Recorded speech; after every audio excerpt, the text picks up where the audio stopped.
Nicolas Barré, les gagnants de la mondialisation n'ont plus la cote. Et ça, c'est étonnant. Les actions des grandes multinationales qui ont profité de la mondialisation, comme Coca, comme McDo, sont délaissées. Un changement profond. Oui, parce que depuis une trentaine d'années, les grandes firmes internationales avaient énormément profité de cette mondialisation. D'ailleurs, le meilleur baromètre, c'est l'indice boursier S&P 500 américain, qui regroupe les 500 plus grandes sociétés cotées au monde. Et sa valeur a été multipliée par 9 en 30 ans. Donc oui, beaucoup de gens se sont très fortement enrichis en misant sur la mondialisation, en misant sur ces grandes firmes qui ont profité de l'ouverture du monde. Coca-Cola, General Motors, McDonald's, etc. Maintenant, la tendance se retourne. Ça veut dire quoi? La mondialisation, c'est fini? Il ne faut pas être naïf. Effectivement, on est en train de changer d'époque, vraiment complètement. C'est très clair.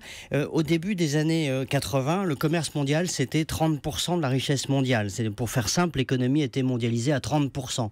Aujourd'hui, on est à 60%, sauf que ça stagne depuis en fait la crise de 2008.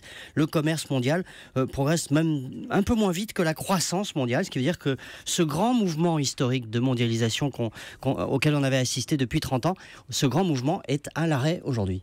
Et pour quelle raison il est à l'arrêt? Plus de protectionnisme, plus de barrières douanières, la tendance monte partout, on voit très bien aux États-Unis et en Europe. Et ce qui est intéressant, c'est que les mouvements de capitaux anticipent cela. Les grandes firmes mondialisées attirent moins les investisseurs parce qu'ils se disent que la mondialisation est peut-être réversible.